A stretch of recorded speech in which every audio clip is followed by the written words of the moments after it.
left within, you know, at the range, because everybody else had trucked back, so the rest of us were there for working party of some sort. So there was like 4 of us there, and me thinking that, you know, these other 3 were going to volunteer before me, you know, I was like, I can shoot it. And like the other 3 didn't even like go to raise their hand, and I'm like, you guys don't want to shoot it? And they're like, I can't hit that thing. And I was like, oh, okay. I was like, sweet. So I get to shoot a live grenade with my M16. Like, that's badass. Like, who gets to say they get to do that? But based on your experience now, would you do something like that now? I still would. I wouldn't let one of my boys do it. Not like I did. But I would still do it just because I would probably do it from a little further back than we did. I was like 50 meters away. But still, like, there's stories where I've heard, you know, a turret gunner shooting an IED with a Mark 19 and the IED going off and, like, killing the turret gunner from shrapnel. You know, like, they think they're a safe distance. Like, who knows where that shrapnel's really going to go. Like, it can go up to 200 meters away, and still it's just luck of the draw. But, yeah, so here I am, sitting in the... I tried it in the prone position, but there's a little bit of an elevation, so I wouldn't be able to get a direct shot on this thing. So I had to actually sit in, like, the, the sitting position to be able to shoot this grenade.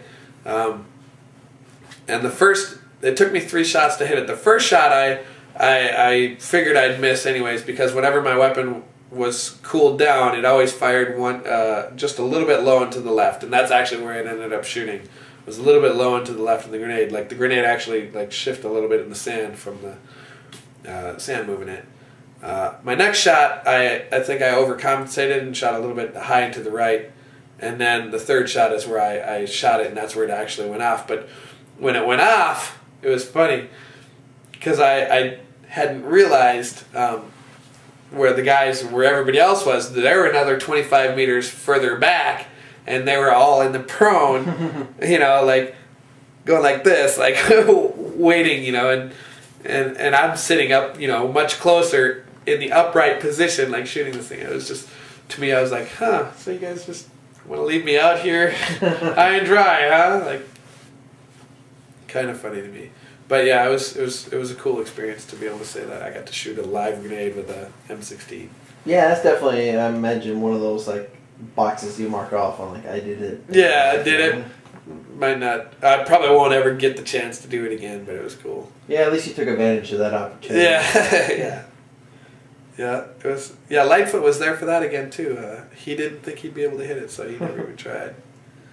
But, and these people say we wouldn't be able to hit it. Yeah, they're like, yeah, I can't hit it. That's what they were like. I was like, I can hit it. Just give me a couple of shots. But they were saying it because they didn't think it was a smart idea. No, I honestly think they couldn't hit it. Oh, okay. Like, they would have wanted to. Like, Lightfoot's just like, I can't hit it. Like, I was like, I can. Let me have it. Unless I'm just that stupid. And I was like, ignorant to the fact that this thing's gonna explode and it could hit me. But, oh well. So, after that range, was there anything else? I mean, for OIF1? And during OIF1, y'all called it the push, right? I mean, I've heard the march up, and I don't know if that's like being west kind of thing, because it's book. But I haven't talked to Marine yet that's called, you know, the attack on Baghdad, the march up. They always call it the push. Yeah, I usually either call it OIF1 or the push. Like, depends. Like, well, usually when I describe it, like, OIF1 is the generality of the push and Karbala. If I'm talking about Karbala, I'll just call it OIF1. If I'm talking about specific events in the, during the push, I call it the push. So these are just like, these could be 3-7 kind of localisms or something like that. Yeah, yeah, it could be. So it may not be Marine Corps wide. Yeah, it might not be. Like, I don't know how everyone describes it as far as the rest of the Marine Corps goes. I've only seen 3-7. I've been here for 5.5 years. So, too long.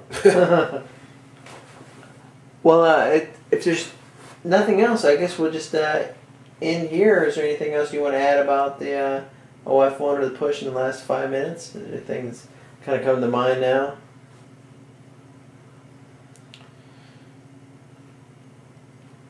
Not that I can think of.